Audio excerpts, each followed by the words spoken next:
तब माताएं कितनी खुश होंगी। कहाँ जा रहा है वो? जाइए ना, मेरी ओर मत देखिए, वो चला जाएगा। रोकिए उसे, पकड़ लीजिए ना। सौमित्र, तुमने कभी ऐसा स्वर्ण मृग देखा है? कैसे देखूंगा भाभी, ऐसा मृग तो संसार में होता ही नहीं। देखो लक्ष्मण, कितना मनमोहक है। जो भी इसे देखेगा इस पर आसक्त हो जाएगा। मुझे वो मृग चाहिए। मैंने पहली बार आपसे किसी चीज के लिए अनुरोध किया है। आपको मेरी ये इच्छा पूरी करनी ही होगी। देख रहे हो लक्ष्मण, क्या करें, तुम्हारी भाभी की इच्छा है, पूरी तो करनी होगी। परंतु भैया, आप ये क्यों भूल रहे हैं कि हमारे चारों ओर वन में मायावी राक्षस है। वो रूप बदलने में निपुण है। हो सकता है ये भी कोई मृग के वेश में राक्षस हो। आप दोनों ये तो मानेंगे कि ऐसा मृग संसार में होता ही नहीं है, यह अप्राकृतिक है। ऐसा कुछ नहीं है लक्ष्मण भैया, हमने नहीं देखा, इसका तात्पर्य ये तो नहीं कि ऐसा मृग होता ही नहीं है। सीते, लक्ष्मण की बात को झुटलाया नहीं जा सकता। मैं इसे पकड़ूंगा। यदि ये मायावी हुआ तो मैं इसका विनाश कर दूंगा और राक्षसों के विनाश का अपना प्रण भी पूरा कर लेंगे। वन में चारों ओर निशाचर घूमते हैं। किसी भी दशा में तुम अपनी भाभी को अकेला नहीं छोड़ के जाओगे। जो आज्ञा भैया।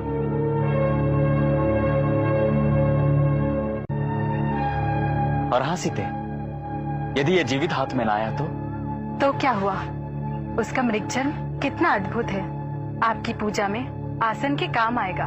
निगम नेति शिव ध्यान न पावा,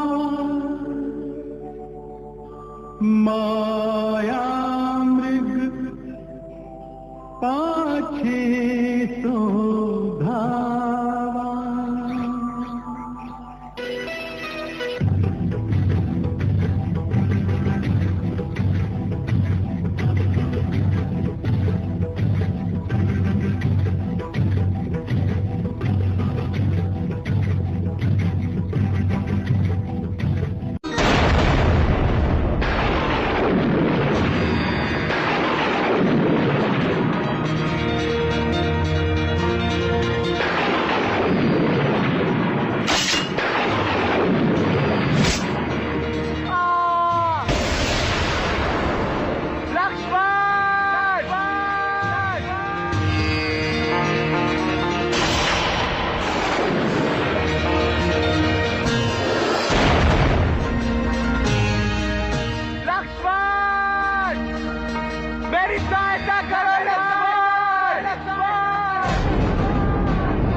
लक्ष्मण, मेरी रक्षा करो।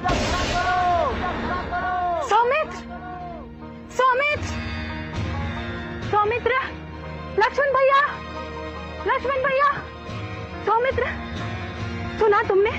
अपने भैया की पुकार सुनी तुमने? लक्ष्मण, जाओ लक्ष्मण जाओ, तुम्हारे भैया संकट में है, वो तुम्हें पुकार रहे हैं। मेरी रक्षा करो लक्ष्मण। जाओ सौमित्र, कदाचित राक्षसों ने उन पर आक्रमण कर दिया है। जाओ सौमित्र, यहाँ मत रुको, उनकी रक्षा करने जाओ। पुकार मैंने भी सुनी है भाभी, परंतु यह पुकार भैया की हो ही नहीं सकती। भैया भले कितने भी बड़े संकट में क्यों ना फंसे हो, परंतु वो ऐसी दीनवाड़ी में कभी नहीं पुकारेंगे। वो राम है और कोई भी लोकवासी उन्हें जीत नहीं सकता। वो कभी भयभीत भी नहीं होते, बल्कि भय उनसे खुद भयभीत होकर भागता है। मैं कुछ नहीं सुनना चाहती। तुम अपने आप को उनका सेवक मानते हो ना? हाँ भाभी। उनकी रक्षा करना अपना धर्म समझते हो ना? जी भाभी। तो फिर जाओ, पहले अपने धर्म का पालन करो। धीरज रखिए। धीरज रखिए?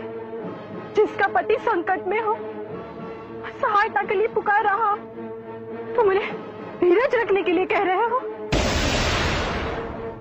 मैं आपको छोड़कर नहीं जा सकता। क्यों नहीं जा सकते? क्योंकि मुझे अपने बड़े भाई की आज्ञा का पालन करना है। वो आपके सामने मुझे कहकर गए थे भाभी कि किसी दशा में भी मैं आपको छोड़कर ना जाऊं, आपकी रक्षा के लिए यहीं रहूं। मेरी रक्षा, जिसके लिए मैं सारा संसार त्याग कर वन में आई हूँ, आज जब वो संकट में है तो मेरी रक्षा से क्या लाभ लक्ष्मण? यदि उन्हें कुछ हो गया तो मैं जीवित नहीं रहूंगी। तुम जाओ सौमित्र, मैं तुम्हारे सामने। आज पहली बार ये लक्ष्मण आपकी आज्ञा का पालन करने के लिए अपने राम भैया की आज्ञा का उल्लंघन करेगा। आप कुटिया में जाइए भाभी। सीता जी को देख कर विचलित व्यग्र अधीर, युक्ति सुनिश्चित कर लखन काढ़ रहे हैं तीर।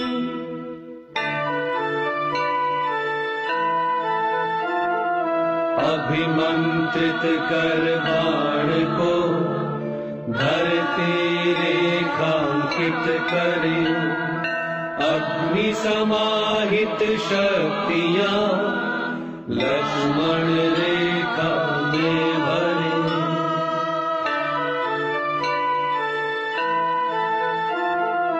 अंकित कर दी लखन ने मर्यादा की लीक, लक्ष्मण रेखा लांघना नहीं किसी विधि ठीक, नहीं किसी विधि ठीक।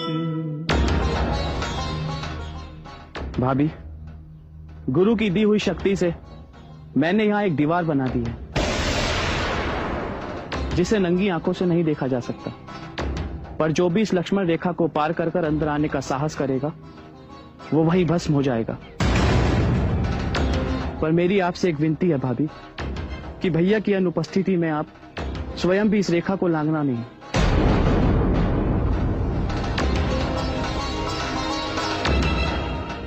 हे वन देवियों, मैं मनुवंश के अधीश्वर की पत्नी को आपकी सुरक्षा में छोड़कर जा रहा हूं। आप इनकी देखभाल करना।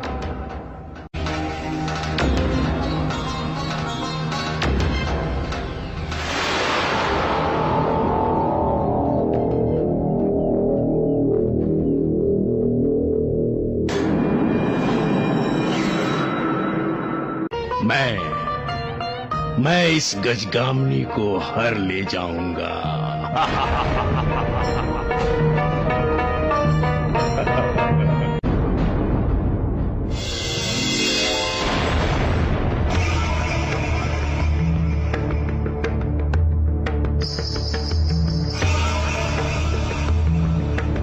भिक्षाम देहि, भिक्षाम देहि, भिक्षाम देहि। प्रणाम महात्मन। कल्याण हो देवी। हम यहाँ से जा रहे थे, तुम्हारी कुटिया देखी तो मन में आशा जगी कि कुछ खाने को मिलेगा। अवश्य महात्मन, मैं आपके लिए यथासंभव भोजन का प्रबंध करके आती हूँ। सुनिए देवी, हम बहुत दूर से आ रहे हैं, बहुत थक गए हैं, हमें विश्राम की भी आवश्यकता है। मुझे क्षमा कर दीजिए, इस समय मेरे पति कुटिया में नहीं हैं। मैं आपकी ये आवश्यकता पूरी करने में असमर्थ हूँ। आप वही रोकिए, मैं आपके लिए भोजन लेकर आती हूँ।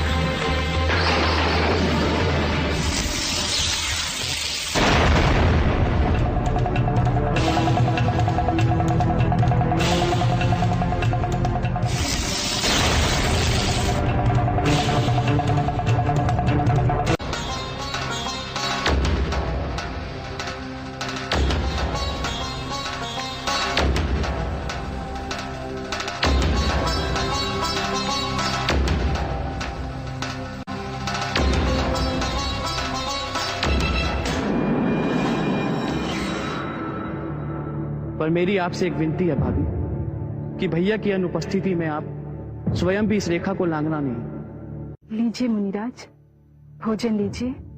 यहीं ले आओ देवी, यहीं ले आओ। आपको ही कष्ट करना पड़ेगा महात्मा। द्वार पर आए हुए अतिथि को भगवान मानती है और आप हमें भोजन न देकर हमारा निरादर कर रही हैं। ऐसा पाप मैं कभी नहीं कर सकती मुनिराज। मैं मर्यादा से बंधी हूँ। मेरे देवर मेरी सुरक्षा के लिए यहाँ पर एक सीमा रेखा बनाकर गए हैं जिससे बाहर मैं नहीं जा सकती, क्योंकि उन्होंने मुझे अपनी शपथ दी है। पहले हमें कुटिया के अंदर आने से मना किया और अब ये रेखा से बंधा हुआ भोजन देना चाहते। नहीं चाहिए हमें भोजन, जा रहे हैं हम तुम्हारी द्वार से भूखे पेट।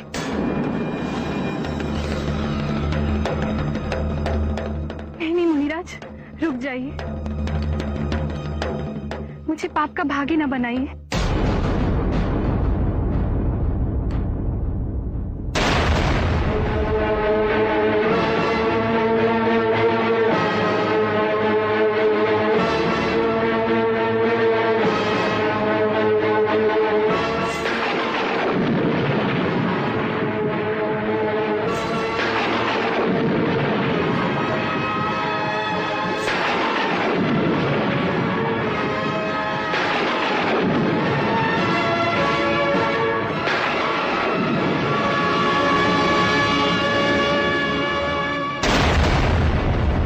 ये लीजिए मुनिराज, भोजन ग्रहण कीजिए और मुझे आशीर्वाद दीजिए। जिसके नाम से संसार के सभी प्राणी थर्रा उठे, जिसकी आज्ञा से सूर्य चंद्र आदि ग्रह चलायमान हो, जिसके सामने ब्रह्मा और विष्णु भी शस्त्र उठाने की हिम्मत न करे। कौन है वो? लंकापति रावण।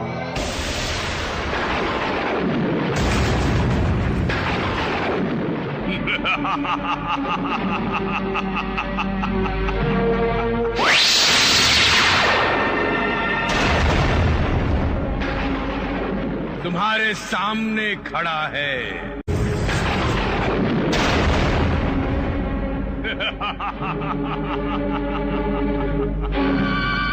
सीते। रावण, तुम कपटी? स्त्री एक बार अपनी मर्यादा रेखा को लांघ जाए तो फिर वापस लौटना असंभव है सुंदरी। अब इस घास फूस की कुटिया को सदा के लिए भूल जाओ।